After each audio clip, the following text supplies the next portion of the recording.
Pot the red, then screw back for the yellow, green, brown, blue, pink and black. Snooker Loopy, nuts are we. We're all Snooker Loopy. Bum, bum, bum, bum. Hello, and welcome to another daily episode of the Snooker Loopy Podcast coverage of the Crucible. We weren't here yesterday because Joe was actually at the Crucible. He was watching the action firsthand, so we couldn't get an episode out to you yesterday, but we are back today, and we will be back for the rest of the tournament as it goes on. But who are we? Who are we, you're saying? Well, I'm Tom Magic Mayhew, and I'm joined by Joe Hotshot Hannard. Good evening, Hazel. Good evening, everybody at home. Good evening, everybody in the world. Those nicknames, Joe, were suggested by Ian's wife. So Ian gave us a couple of nicknames, and his wife said you should have said this. So there we go. We've used both of their suggestions. Magic. Ian also says I can't get Joe's Hazel out of my head. Well, yeah, some call me Britney Spears, but really, you know, I think that's more of a problem with yourself than anything I've done. If you're just imagining Hazel all day, then maybe your wife's going to have something to say about that. I also had a WhatsApp from my friend Becky, and her husband Joe listens to this podcast, and I said lovely things about it as well, so thank you, Becky's Joe. But apparently they were watching the snooker the other day, and Joe wouldn't stop going Hazel throughout the coverage. So you are... There you go, I'm a trendsetter. Well, you're enriching their lives, but also ruining them, Joe. You're doing both. I'm also completely wrong. It's Kylie Minogue that can't get you out of my head, but, you know, than Britney Spears. But it's all gone wrong, Tom. It's all gone wrong. I just wanted to leave it in the air. All gone wrong. You'll have to edit that in. Oh, do you want to do it again, mate? Do you want to do it again? We can re-record it. No. I'm one take, good speed. You know that, Tom. It's Joe, one take, Hannah. Good evening, Hazel. But yeah, thank you for all of your comments and getting in touch. It's been manic on Twitter and on YouTube over the last few days, and it does mean a lot to us. So thank you very much for being such big supporters of what is ultimately a very small podcast at the moment. We obviously hope that it will grow, and we are putting things in place for that, Tom. I don't know whether you want me to announce things. Well, you set up this new channel, Joe, so why not? Why don't you take the lead and you tell listeners where they'll be able to find us in the future? We've decided that we want to basically expand the Snooker Loopy brand a little bit. Snooker Loopy Podcast brand, I should say, not the Matchroom Mob. We don't want to be sued. But yes, we have created a separate channel on YouTube called the Snooker Loopy Podcast. We will be leaving the link to that in the description and the comment section to every video. We'll be pushing it in every podcast from now until the end of the World Championship. And that, going forward, will be the place that you can find the podcast rather than on Tom's channel. Of course, we'll still be continuing it with our own personal projects, but we want to have that be a place for everybody in the community to sort of find each other and, you know, see our different sorts of content. Tom's funny videos of Sean Murphy commentating on himself and all of that. But yes, that will be found in the comments and description. Please go and subscribe to that. It would be great if as many of you can be out there. You are our super fans, the people that are here at the moment. We're hoping to have a few things set up, like a Twitter page, you know, TikTok, that sort of thing, a website, hopefully, eventually as well, and a little bit of merchandise. We did joke about it the other day, about the Evening Hazel merchandise, but people seem to genuinely want that. So we are ones that listen to our fans, and we will make sure that you can have a good Evening Hazel mug to sip your cocoa out of while you're listening to the podcast. So do let us know if there's any other niche bits of merch that you want in the comment section, because we've got a few ideas, a few silly ideas, but of course this is as much your podcast as well, so please do get in touch with us and let us know. Yeah, it's going to be exciting, Tom, and obviously we're hoping to expand it, maybe even get guests on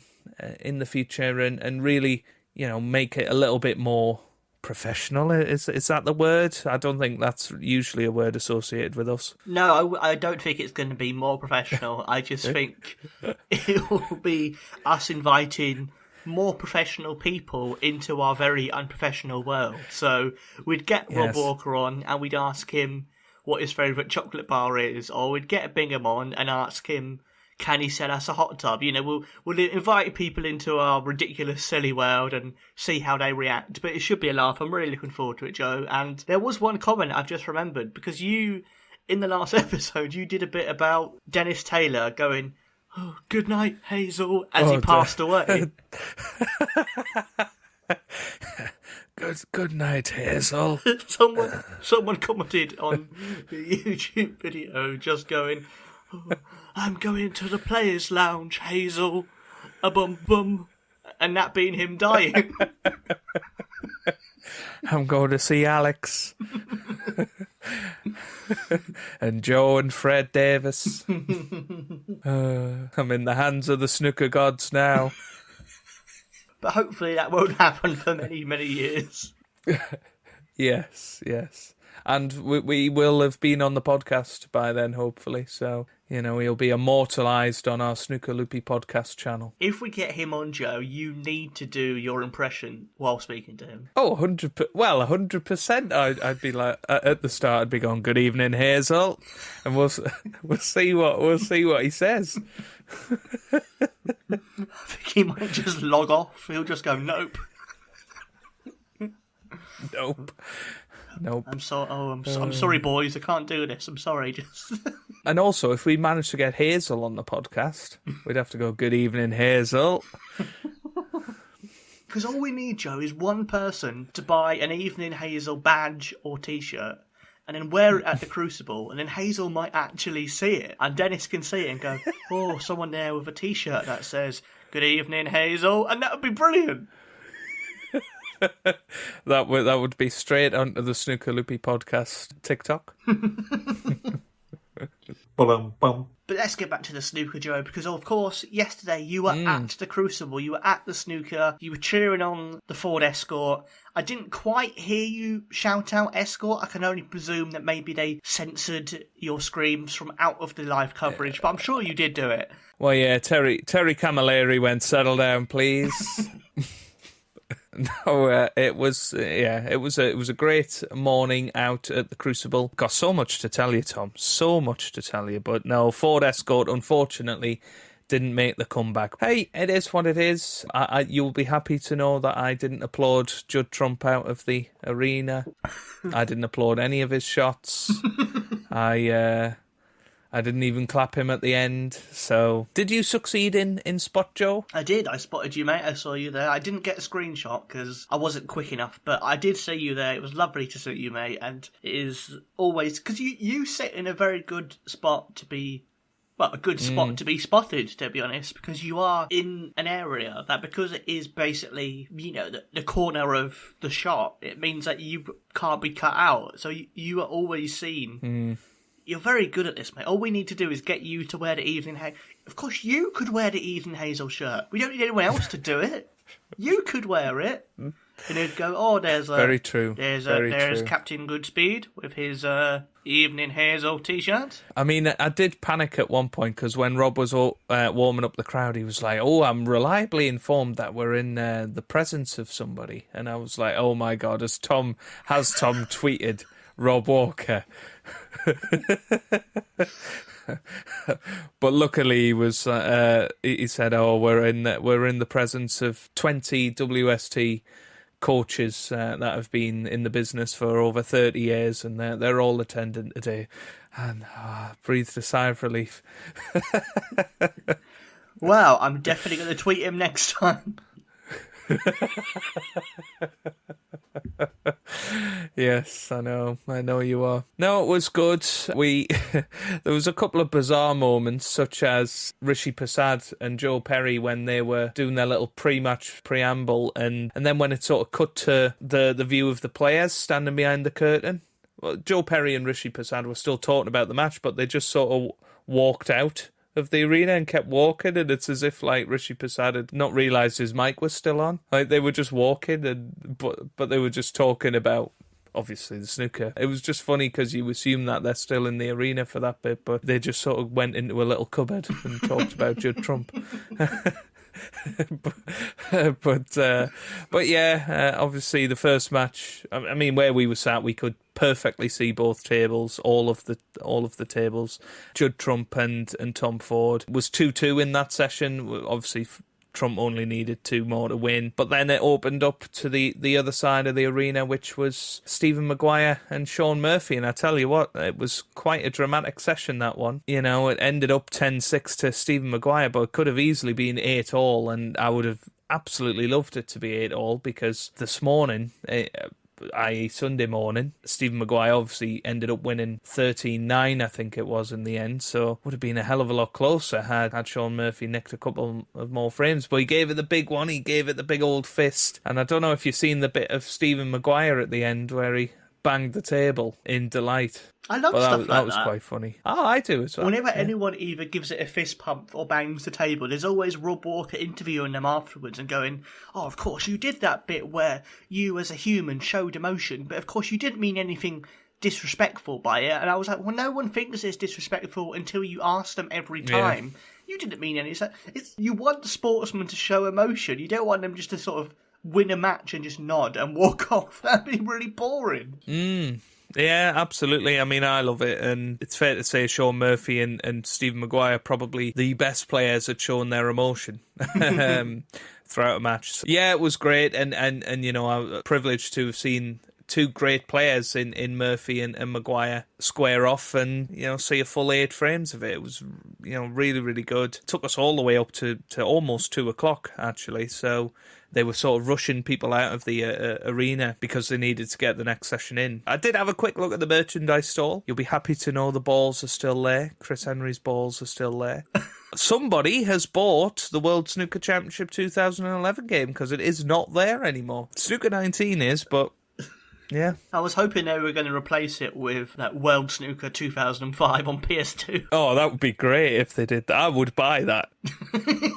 You'd have to buy it just to say you bought it, because it's such a bizarre item to find. Yeah, absolutely. It had all of the coasters in the world that you could imagine. John Higgins with hair still on it, so you can tell how old they are. There was cue cloth there. There was a tip shaper. Sorry? There was a signed Dennis photo.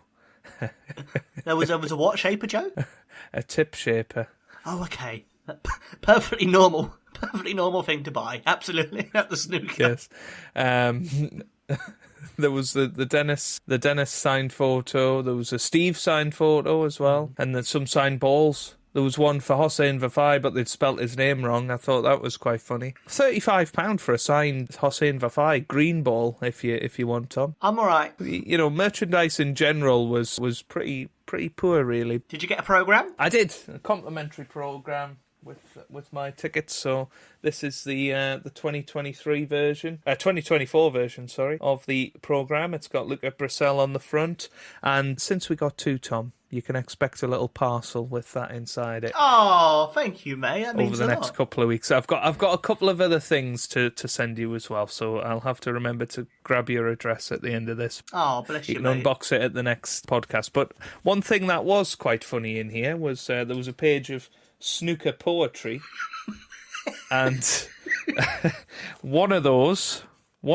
is called The Song of the Cue Ball. So you might have said before, Tom, that is going to be our song. Our first single is going to be Where's the Cue Ball Going? We might have a bit of an issue. No. Well, Tom, I am going to read it to you now. So buckle up, listen in. Where's the cue ball going as it speeds across the bays? Will it avoid that pocket and settle where it stays? Where's the cue ball going? Watch it hesitate and pause before it's cruelly punished by those unforgiving jaws. Where's the cue ball going? That was an awkward miss. Instead of the aimed for cannon, the dreaded double kiss. Where's the cue ball going? It knows just what to do. With a swerve, a neatly potted red, and an angle on the blue. Where's the cue ball going? It takes a while to think before coming off the cushion to land upon the pink. Where's the cue ball going? It strikes and then screws back into the best position for aiming at the black. Where's the cue ball going? Now that the table's cleared, with each ball duly potted, with all of them disappeared.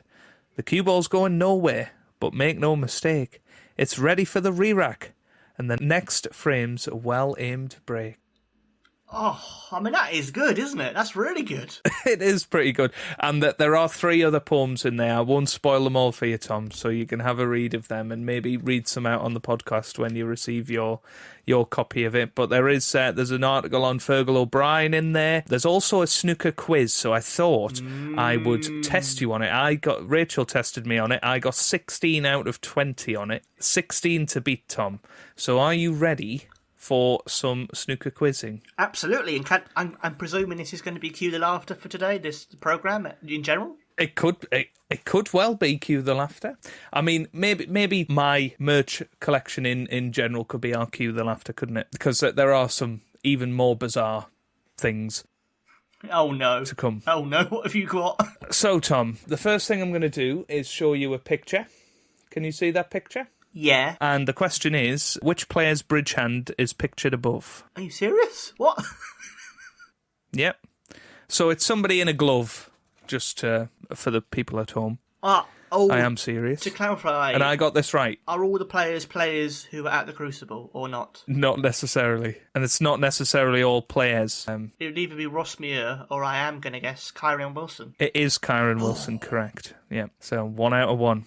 In 2014, which player became the first to compose 100 centuries in a single season? Neil Robertson. Correct. How many ranking titles has Ali Carter won in his career so far? 6? It's 5, I'm afraid. If you are playing along at home, by the way, do just pause the podcast, write in the comments what your answers are, and then let us know how many you got. Number 4. Who won the first Crucible or World Championship to be played at the Crucible in 1977? John Spencer? Correct. How old is last year's World Championship semi-finalist Si Jiahui? Well, he was 20 when he got to the semi-final, so he's 21 now. Correct. In which year did Jordan Brown claim his maiden ranking title by beating Ronnie O'Sullivan in the Welsh Open final?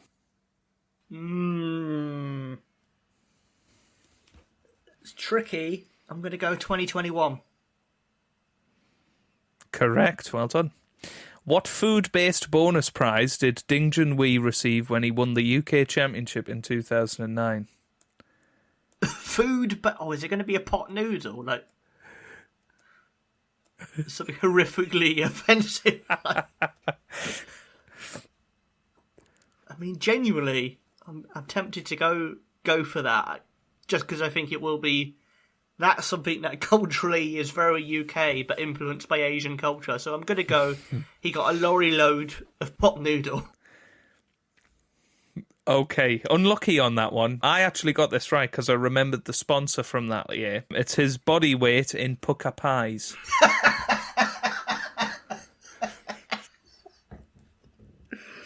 I bet the sponsors were delighted it wasn't Stephen Liu who won. They were just like, oh, thank God.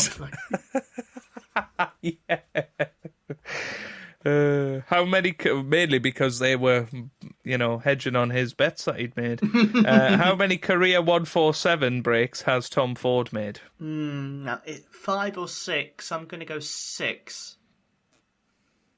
Should have went 5. Oh, no. Should have went 5. So you have got 3 wrong so far. Who did Ronnie O'Sullivan beat in this year's UK Championship final? Ding Junhui. Correct. Sean Murphy became the first player to make a 147 in the shootout history this season. Who was his opponent? Ravesh? Something like Bull. Correct. Was it yeah, well done. Bullscrew Ravesh or something like that? It was, yeah, exactly that. Yeah. Name the iconic venue in Berlin which hosts the German Masters. Is it called the Templadrome? The Templadrome? Yeah, I'll give you that. It's Templadrome, yeah. Templadrome. Which Australian city is Neil Robertson from? I mean, for some reason, I've got Brisbane in my head, but I'm going to go Melbourne. It is Melbourne, yes! Well done. This is the best day of my life. Who did Luca Brissell beat in the opening round at the Crucible last year? Ricky Walden, wasn't it?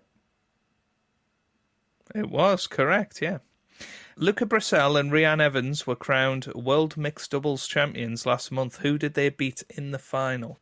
Was it Judd Trump and Rebecca Kenner? I'll give you half a mark for that. Rebecca Kenner is right. It was Mark Selby, who she was teamed up with. Selby, oh, okay. Yeah. How many times has Stephen Hendry won the UK Championship to date? Because he might win more. Who knows? Oh, absolutely, mate. He might, yeah. I mean, Dennis Taylor might win another world title as well.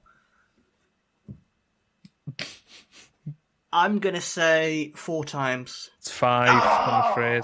The last ever Masters to be held at the Wembley Conference Centre was in 2006. Which 2 players contested the final? Oh, no, I'm going to get this wrong. I can tell that. I can't even think. To put more pressure on you, Tom, I got this right instantly. Ooh, okay, Joe. Oh, I'm Joe.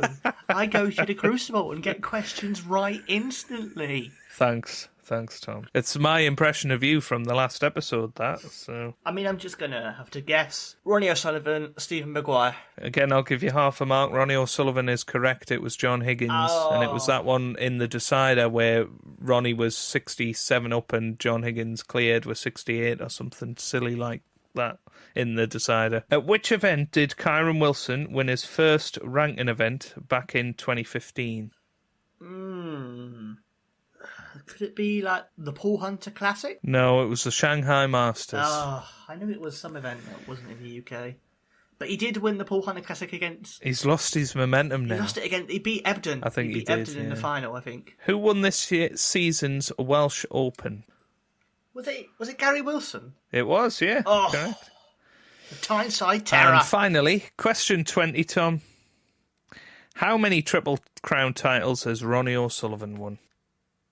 My head's saying 19 or 20, so I'm going to go with 19. It might be wrong. It's 23. He's got 7 world titles and 8 Masters and 8 UK championships. He's going for 888 this year. Maybe I'm thinking of maybe 18 was the old record and he beat it. That's why I'm probably getting confused. It was, yeah. He broke the record in 2019 by winning his 19th, I think. Well, that's frustrating, but there we go. I mean, to be honest, it is that thing for me when I go, he's broken the record. So all I, in my head, remember is he's got the record. I don't then keep track of it until someone else would beat him. Then I'd be like, but... Oh, well, that's good. I think I did all right there. I did okay. You did. I think you got about 14 and a half, 15, something like that. Which I think is pretty good. I think there was some niche questions in there. So I'm happy with that. You did very well. Yeah, you should be. Well done. But that's the programme. Of course, once we left the Crucible, we then sort of had a look around the Winter Gardens for the BBC coverage, and Hazel was there. Weirdly, only with one pundit, John Parrott. I don't really know why there wasn't 2 there. There was a seat free for you, Joe. She wanted you to saunter over and go, "Evening, Hazel." Possibly, but my theory is that it was maybe Sean Murphy booked in, and after he lost that dramatic last frame, because it only ended at 2:00, he thought, "Nah, I'm not doing it." I thought. Maybe. We could be right. We'll never know. So, had a go on the Q-Zone table.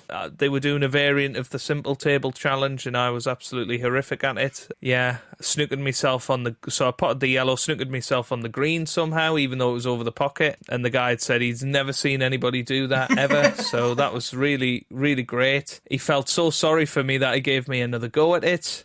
And I got to the blue that time before I missed the blue, even though it was over the pocket. But so it was quite an embarrassing performance from me. That's all right. That was just you going, I want to make sure I put in a comedy performance. That was you thinking of Snooker Loopy Podcast and going, no, I've got to make it funny. I've got to mess up to make it a laugh. Of course.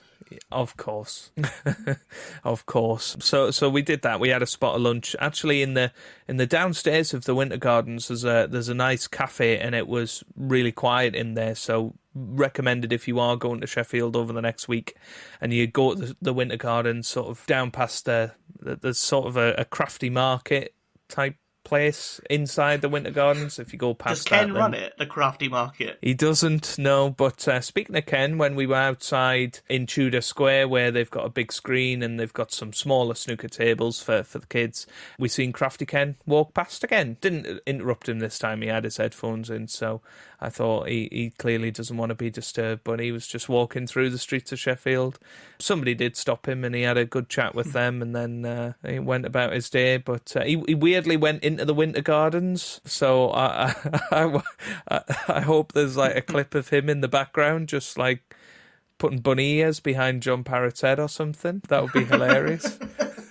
And it sounds like exactly the sort of thing he would do. We went along to the Ronnie shop and had a look at the merchandise in there, and I got my second piece of merchandise of the weekend. But before that, when we were coming out the Crucible, they were giving something away for free. What do you think? I'll give you 3 guesses. What were they giving away for free? Did they have some of those ton-up banners spare from many years ago?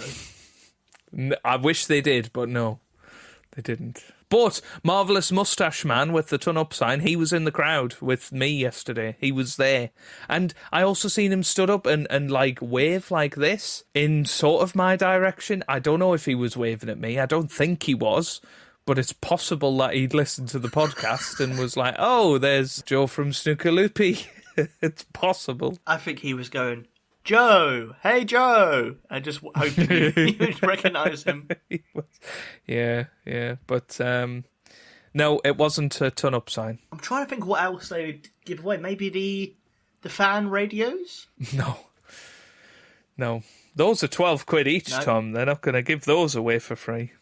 I've not told you this, I'm going to the Masters next year, mate. Oh, what?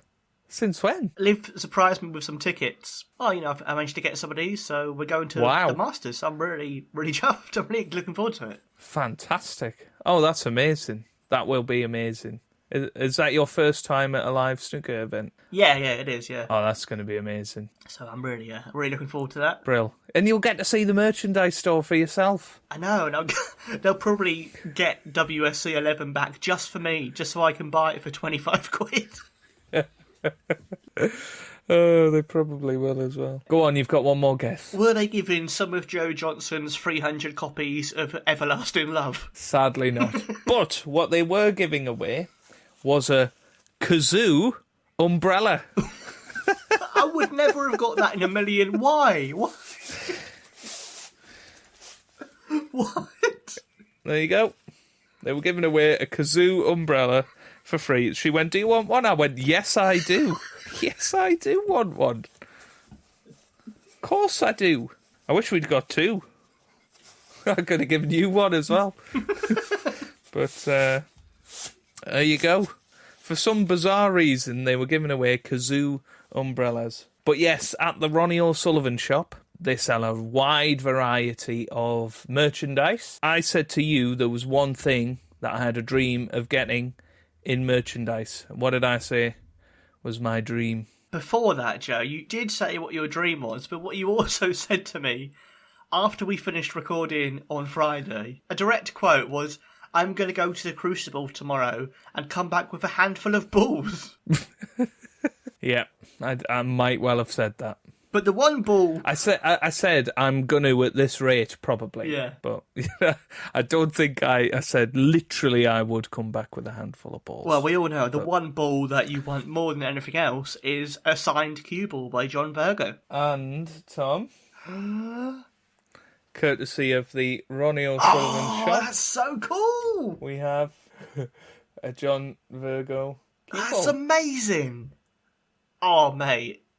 That is incredible. And it has a brand new home alongside the Bingham balls. You want to hear the quote of the day from the woman in there?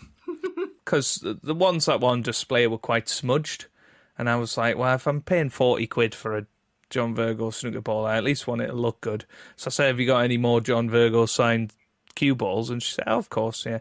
Let's have a look. And then she said, to be honest, they're all pretty smudged in here. We had a pretty troubling signing with John Virgo. I have no idea what that means. What's a troubling signing with John Virgo? But yeah, I mean, I managed to get one that was pretty good, so I was very happy with that. And its new home will be up near the Bingham Balls. Beautiful, so, mate. There you go. In my head, it was troubling because the first ball he signed really calmly and just quietly went, "Where's the cue ball going?"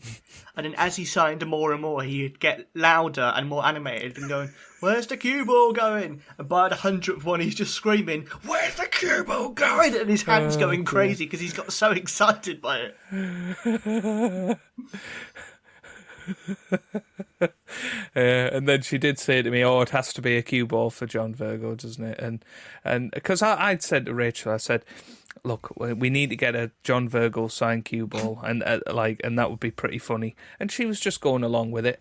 And then when we went out, she went, "Oh, I now understand why it needed to be a John Virgo cue ball."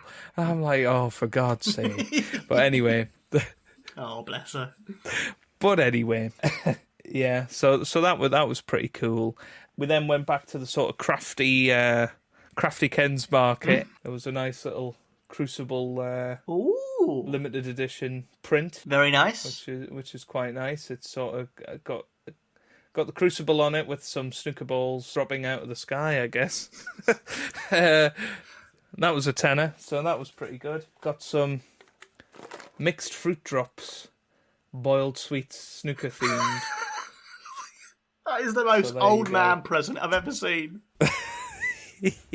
So that was pretty much everything from there. We did, explore Sheffield a bit. We went to the fan zone. We absolutely loved the snooker atmosphere there. Went out for some tea, and there was snooker Twitter celebrity in there. Tom, I don't know if you're aware of somebody called Kelly Barker. Yeah, I know Kelly Barker. You might see her popping up on Twitter. Yeah, she was in there, and her husband, I believe, is the guy that writes the Crucible Almanac. So I believe I was in the presence of the man with the Crucible Almanac, as he's called. Wow, I mean, he's basically a snooker celebrity. That's great. Yeah, so there you go. There you have it. I saw Jack Jones coming out of the player door. Didn't get any pictures with any players, but I did see Jack Jones round about, and Ken, Crafty Ken, and of course Hazel and John Parrott at the Q zone. Bum bum. In terms of results, we've had Jack Jones has got past Si Jiahui in quite again, as I said the other day, very scrappy, not really big break scoring, quite nervy, but he's got through. Of course, with him and Gilbert through, and then also Guire through, and then there's another match which is Bingham against Lazowski. So not only did we have 8 qualifiers in the last 16, but we're guaranteed at least 4 qualifiers in the last 8. Yeah, I mean, pretty crazy, to be honest with you, and at least one qualify in the semi-finals. So great to see that happening, and some good matches so far. Obviously, Trump got through 13-7, which doesn't look as comfortable as it perhaps should have been. Dave Gilbert got through against Rob Milkins. Ronnie's looking good against Ryan Day. As we speak, it's either going to be 10-6 or 11-5, so you would imagine Ronnie will get through that one. Stuart Bingham and Jack Lazowski 9-7 as we go into the final session, as is Mark Allen, John Higgins. And Mark Allen was actually 7-5 down to John Higgins, so he reeled off 4 on the bounce to take a good lead, and Kyron's also well up on Joe O'Connor. So there are still some very big names in the tournament, particularly if Ronnie and a Mark Allen or John Higgins, either of them are big names, and Kyron get through. There's still some real big hitters in the tournament to potentially win it. But there was a classic John Virgo quote in one of the matches today. I don't know if you were watching the Mark Allen-John Higgins match, but Mark Allen had got very annoyed at some point, and he started knocking his cue on the ground, and John Virgo just goes, "Come in."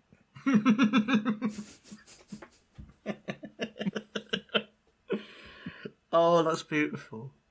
What I love about the punditry is they're not afraid of, on commentary or as pundits, to literally just take the mickey out of the players. Because when Rob Milkins did his big thing of throwing the cue on the floor, all the pundits were going, "Oh yeah, it's like he was trying to auditioned to do the javelin at the Olympics, and they were going, oh yeah, it wasn't a great throw, he didn't go that far, and they were literally just taking the mickey out of him, which I thought was amazing. I loved that moment with Rob Milkins, though, because he threw it on the floor, went and sat down, and then realised I'll have to get up again immediately to go and pick it up. Like, it was the worst tantrum ever. It was almost as bad as when Jimmy White just randomly threw the rest on the floor. What was Rob Walker's warm-up like? Was it the same as always? Has he got a script? Does he do the same every year, or does he mix it up? He mixes it up. He just sort of came out. And one thing I do have to tell you about the sort of whole warm-up process is about one of the referees. But yeah, Rob, generally just sort of rehearses what he's going to say. The bit before, sort of bit after Hazel or Rishi hands over to him and he says like a few lines and then the crowd go ballistic. He goes, on day whatever, blah, blah, blah, of the Crucible, tension, this, that, and the other. And then he's like, here in the Sheffield Steel City. And then everybody goes, way. He just basically tells you when to go away. He has his little cue cards and he wears glasses, interestingly enough, when he's actually introducing the players. So there you go. It was a funny moment. Terry Camilleri, he's coming on to set the balls up. And as he comes down to the bulk end, one of the stewards in the crowd was sort of looking at him. So he sticks his tongue out at him. Terry Camilleri sticks his tongue out at him, and then the guy's just like laughing, thinking, "What's that?" And Rachel went, "Did he just stick his tongue out at him?" And I'm like, "I think so." And then Terry Camilleri turned around and started quacking, just was like, a bit like a Donald Duck impression. It's really bizarre. Wow, he's clearly auditioning for episode 2 of us talking about snooker referees. He wants to be up there next time. He wants to be, because that's incredible. Yeah. I think I did mention him. I did mention Terry Camilleri, but I don't think he was either of our absolute favourites. But he'll be going up a few after that performance. That's for sure. Oh, I hope there's a video of that somewhere. I don't think there will be because it wasn't on TV, but yeah. Surely nobody was just video on. Here's Terry Camilleri coming out to set up the table. I should have done it. It's the sort of thing I would do. Yeah, I'm disappointed in you, mate. Never mind. Sorry, Tom. I've failed.